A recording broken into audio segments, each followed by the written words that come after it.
Always remember that the world is unfair and you must fight back to prove to yourself that you're the best. I'm quite boring. Like, I love tennis. I love tennis so much. If you were to ask my friends, like, have you spent any time with Jo? They'd be like, no, all she ever talks about is her tennis. Wanting to play Grand Slams and thinking of little Joanna, my dad putting a racket in my hand. That feeling of really wanting to win, not just for me, but for everyone, and you would be the one playing the match that would win it for the whole school. And just that feeling of being the player on the court in the moment, trying your best, that really made me fall in love with the game. I wish more people would just understand that we're human. We're all human. When we make a mistake on court, we're not trying to make a mistake. Some players bloom early, some are late bloomers. We may be elite athletes, but we also make mistakes and we also have emotions.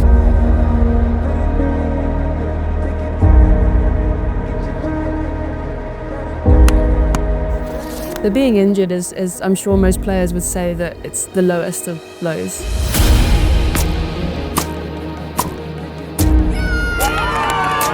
To put like a team together, like, okay, I've got a coach, I've got a physio, I work with a psychologist. I've had to work for that. My parents have really had to work for that.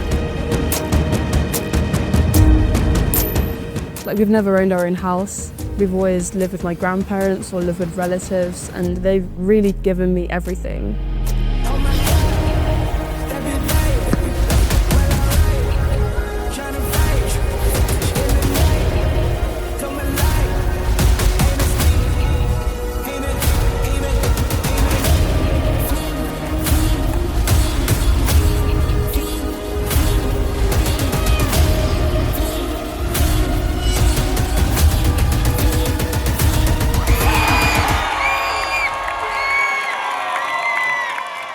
I played against players like Iga Świątek in the Youth Olympic Games, and I remember coming off court and losing in 3 sets, and my dad texted me, she's going to be top 100 one day, and I think you can too.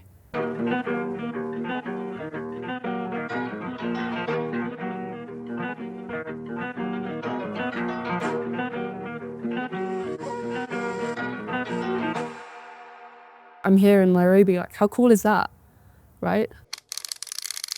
Mommy tryna touch the whole game. Must be easy. What's your friend's name? Way too easy. Militant man. Nick Freezy. I'm in Gauteng. Gotta keep teasing. Then put in the hang.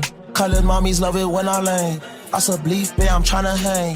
H chief, she call me soldier man. I'm a vet chief. No, I'm next chief.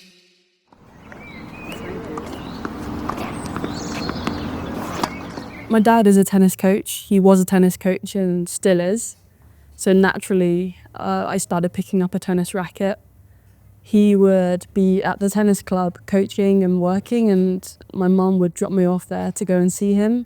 And during that time, I naturally picked up a tennis racket and started playing. He also coached me whenever he had the time, and that's how it all began. My mum is Taiwanese, from Chinese Taipei, and my dad is British. So I was born in the UK, and my family, so myself, my parents, and my 2 younger brothers, we moved to Taiwan when I was 10 years old. So I was lucky enough to experience 2 completely different cultures. Also lucky enough to learn to speak 2 languages fluently. I went to school in both countries. And this is who I am, and I think having experienced both cultures and different types of parenting, like, that's helped me grow into who I am today. And I'm really grateful that my parents made this move when I was 10. So I've experienced both sides, Western parenting and Asian parenting. Like, my dad will be a bit more relaxed about things, and if I do something wrong, my mum gets the slipper, and so that's really shaped who I am today, and I think my personality has developed from both sides.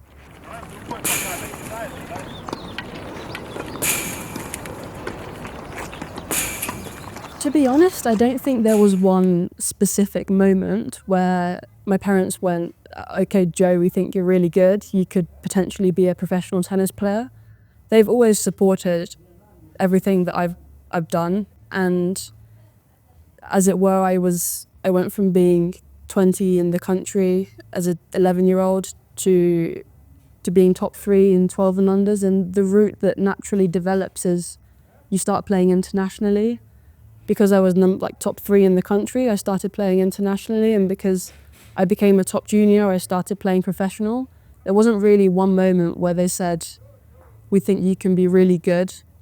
But I do think the key years were when I was around 11, 12 years old, and I started to have really good results nationally. And that gave them the confidence that I could potentially compete internationally as well.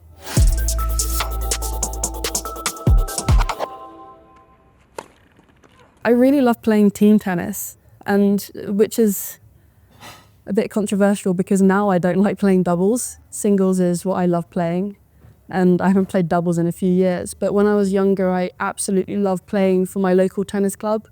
We'd have a team of about 4 to 6 players, and we'd compete against different clubs. And that feeling of really wanting to win, not just for me, but for everyone, and that feeling of this match, it feels like it's life and death. And I really enjoyed that sort of pressure to win matches.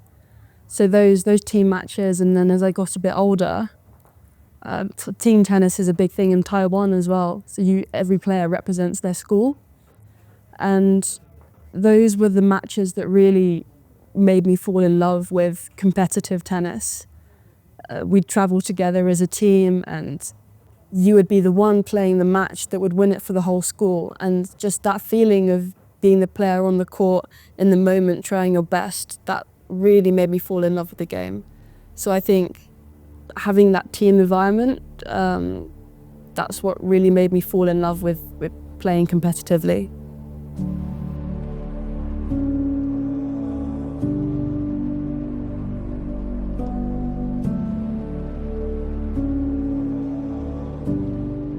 Preparing for matches, mentally, I like to look at my notes. I have a book which I keep all the notes from what I've worked on with my psychologist, and I will go through that in the morning when I wake up, and I also go through it before I go onto court for my match, and just try to get myself in the best state possible. I know it's not always achievable. Some days you just wake up and you don't feel right, but it's trying to overcome those days and doing things to the best I can, like warming up physically. Have I done everything that I need to do, like my stretches, my mobility, my activations, and just trying to do everything the best way possible, making sure I don't miss out on anything.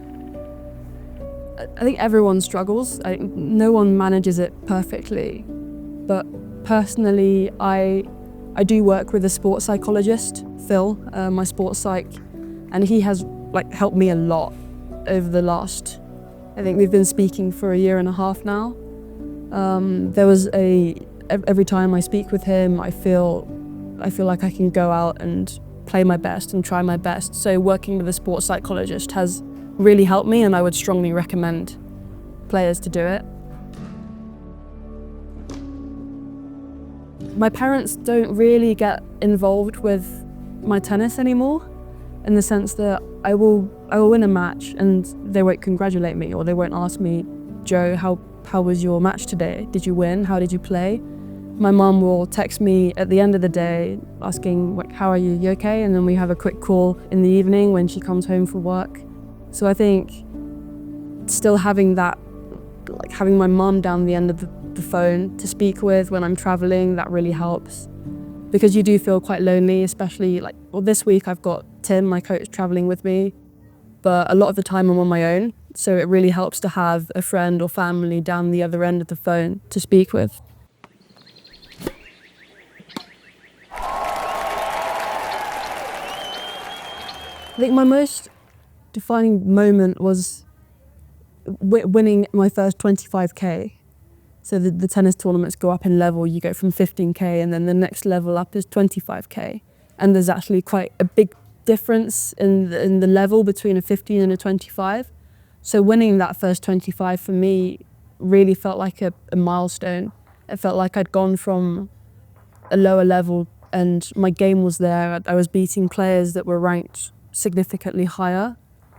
That was a big moment for me, and it gave me a big confidence boost. I think my ranking went from about 300-400 to around maybe 260, 250.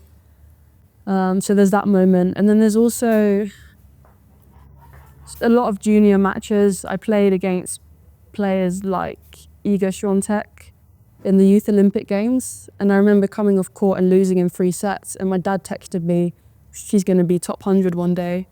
And I think you can too.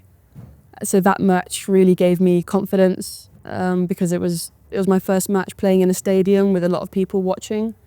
So in terms of experience, that one, but also the title of taking that first 25K. Well, that's it. It's all over. Świątek has got the job done. She has beaten Joanna Garland by 2-1. And it will be Iga Świątek who advances through to the quarterfinals of the women's singles here at the Buenos Aires Youth Olympic Games 2018.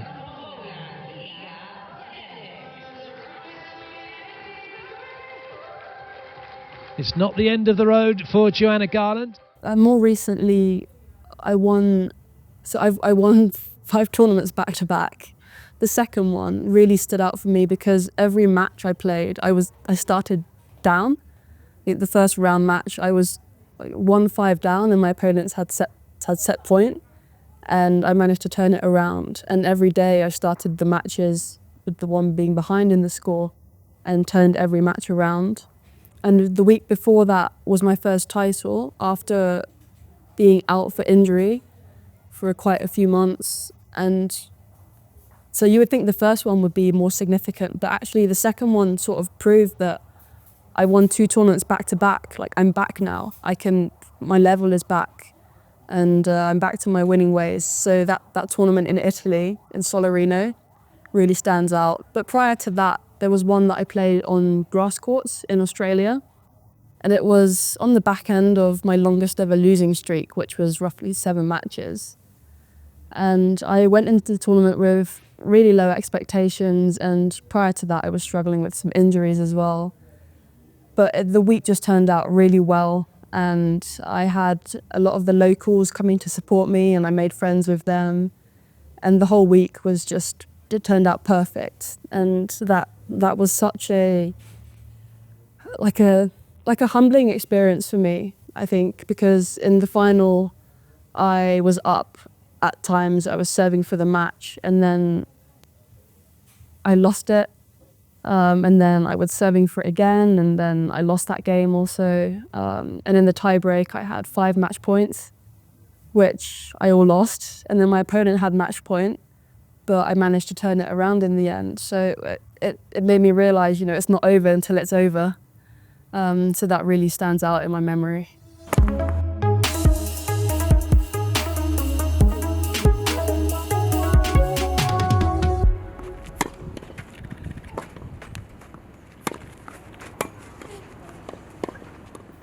So right now my tennis coach is Tim, and we've been working together for about 10 years now. Like, he is my rock. Since I recovered from injury last year, a few months ago, I've been training with him consistently every single day. Like, it's done so good for my game. Like, I feel so much more confident than I was, and he will. It's a great feeling to know you have a coach that truly believes in you. And I feel like he has believed in me from day one, and that has never stopped. And I'm just so grateful for all the time that he spends with me, whether it's on court or off court. Everything he does outside of our hours on court together, like scouting my opponents or thinking about what he could work on in my game. So Tim has held me together the last few months. He really has, and he played quite a big role. Well, as like, out of all the coaches I've had, he's played the biggest role in my career so far. And Mark, my physiotherapist, and he's also my strength and conditioning coach. I came to him with some pretty bad injuries, and he has managed to get me on court, fit, playing week in, week out. And again, I will be forever grateful for what he does.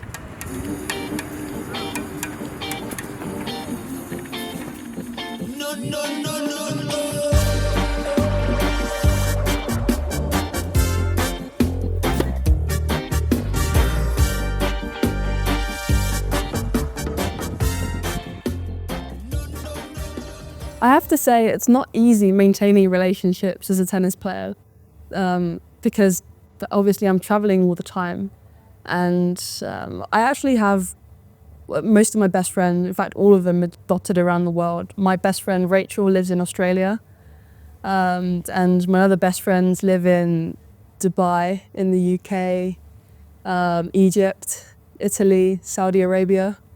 So we never see each other, but like with my best friend Rachel, we talk, we text every single day, and we send each other voice notes every single day, and it has been that way for like, I think 7-8 years now, since we met around 10 years ago.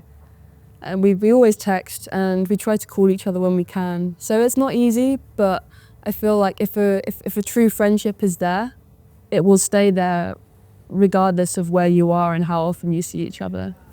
I think my friends would describe me as quite shy and very introverted. Also like professional and like dedicated, disciplined. Some of them might say I'm boring, but no, I love them, and I think they're great. They really, like, they always support me, and I like the fact that they don't see me as a tennis player. They see me as like Joanna, just the person, the friend, and we're able to talk about stuff that's completely unrelated to tennis. One of my friends, so they always tell me that I'm the best. Whenever I lose a match, they will say, "It's okay, you're the best." And one thing they said to me when I was really struggling with injuries is, always remember that the world is unfair, and you must fight back to prove to yourself that you're the best. And that has really stuck with me, the fact that it's proving to yourself, not to others, not to anyone else, just to yourself. And always try and fight back, whether it's on court, off court, struggling with something, like always fight back.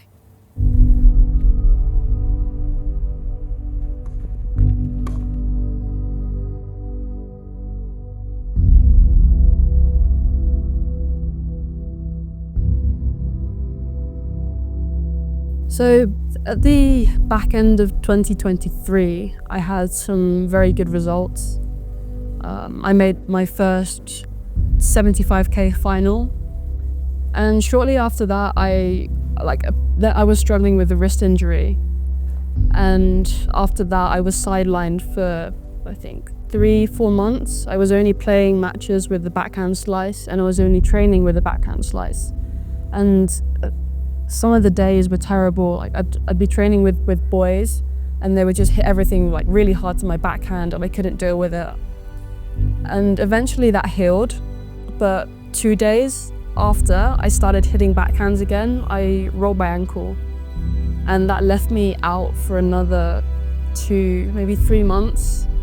I was in a boot and I was on crutches, and that was a real low point for me, because I was just at home with like sitting in a chair that had wheels, like an office chair, and my mum had to like push me around everywhere. I couldn't even walk up the stairs, and that was a real low moment for me. So again, like I really need to thank Mark and Tim for getting me back on court and giving me the confidence that my body is okay now. I'm not injured, and hopefully if we do the right stuff, I can maintain that. So being injured is I'm sure most players would say that it's the lowest of lows. I'm lucky enough to travel with a coach, and I know a lot of players aren't, but that has come from like I think financially as well. Like my parents had nothing. Like we've never owned our own house. We've always lived with my grandparents or lived with relatives, and they've really given me everything. And I think there's a misconception that anyone who plays tennis comes from like a wealthy background. And I love it when I see players that don't have success. And I think there's like a misconception that I have it easy and I have everything around me set up. But no, like I've had to work for that. My parents have really had to work for that. And to put like a team together, like, okay, I've got a coach, I've got a physio, I work with a psychologist. I know I'm privileged to have those things, but I have put that together through working hard for the results, and having good results allows you to employ a good coach and a good team. So like nothing has been easy. Yeah. Feel it coming in the air, hear the screams from everywhere. I'm addicted to the thrill. It's a dangerous love affair. Can't be scared when it goes down. Got a problem? Tell me now. Only thing that's on my mind is who gon' run this town tonight.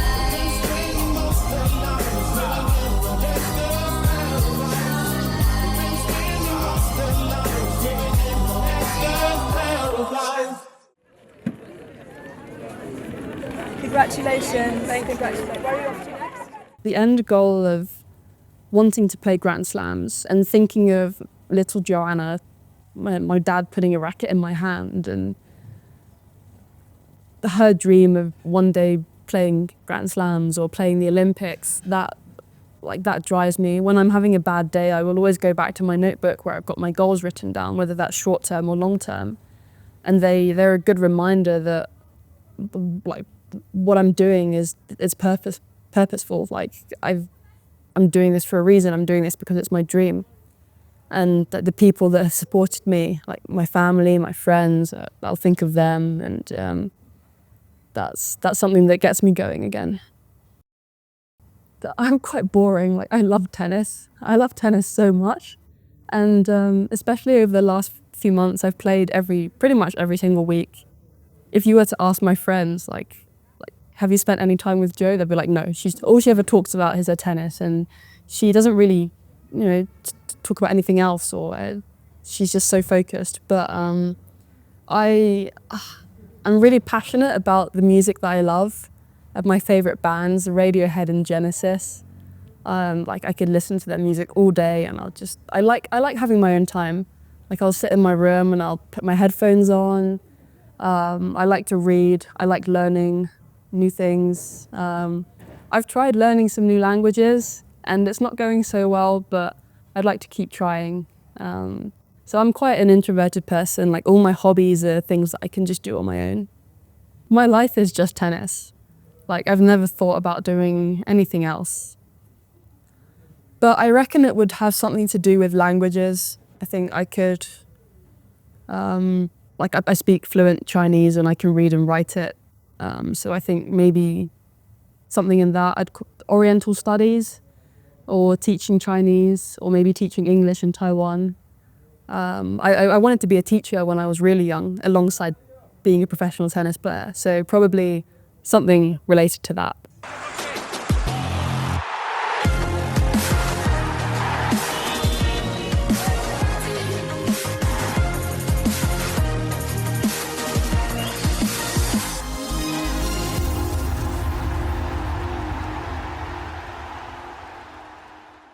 I wish more people would just understand that we're human.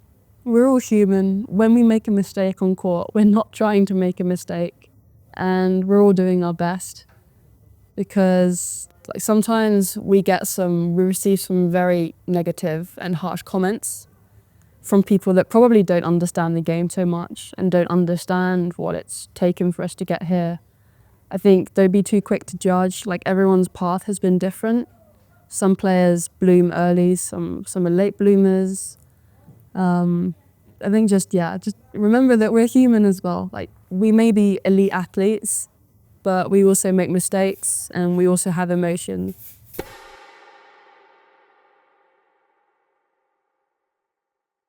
Seeing little kids come and watch matches always makes me so happy because it reminds me of myself when I was little, and they're so young and they're so, they love the sport. So seeing little kids come to watch my matches makes me happy. But there's actually one moment that stands out. I was playing a tournament in Nottingham in the UK, and I hadn't been back to Taiwan for over a year. And there were a couple of Taiwanese students who came to watch my matches and support me, and that made me feel a bit emotional. That they heard, oh, there's a Taiwanese player. Oh, let's go out of our way to go and support her and cheer her on during her matches, and that was quite a special one for me. Thank you. Good. With this young man now. I want to be playing Grand Slam qualies again. I played French Open last year, and I lost first round. After that, I got injured, so I wasn't able to defend my ranking points. I think now things are looking okay. Things are looking quite good for me, so I'd like to consistently be in that Grand Slam qualies bracket, which means staying around 200 in the world, and hopefully that will continue to rise. Also, don't forget that there are aspects of my game that I really want to improve on. And long-term, the ultimate goal is to play main draw Grand Slams. I don't see myself being world number 1 or top 10 in the world, but top 100 is something that I really want to do. And if I do make it there, then we'll just take it from there and set new goals. But for now, that's what I've got my eyes on.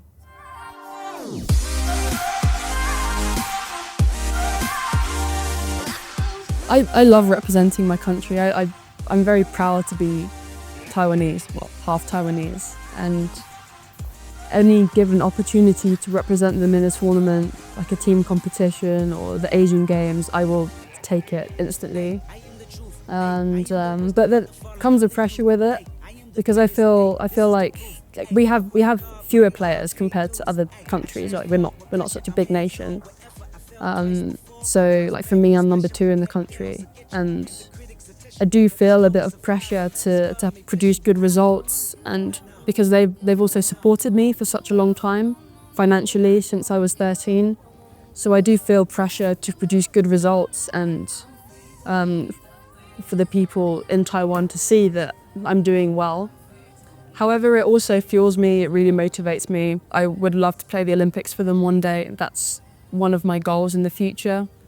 So I think having pressure, not necessarily a bad thing. Growing tennis in Taiwan is actually a goal of mine or something that I would like to do when I stop playing tennis. I think the kids that I grew up playing with when I was younger, all of them were talented. And the ones that weren't were super hardworking. And I think there is a lot of potential with kids in Taiwan, and they're just not given the belief. I think Asian or Taiwanese parenting, it's always, get your studies right, study. There's not really a system in place that allows players to do both. So if one day I'm good enough or I have the power to maybe tweak some things in the system, I would like to make tennis and education a thing that can be combined and players or kids can have both. Because at the moment, or back in the day when I was there, it was just one or the other. If you were good at school, you wouldn't play sport. If you were good at sport, you just leave the schooling part behind, and that's not right. I think kids should be allowed the opportunity for both. And yeah, the kids are very disciplined, they're very polite, they all work hard, and just the belief is not there. So I would like to create more opportunities, host more tournaments, and maybe just create this system that works for the kids, where they have the opportunity to potentially go to college, or if they want to play professionally, and they believe that they can, that belief is not going to get shut down.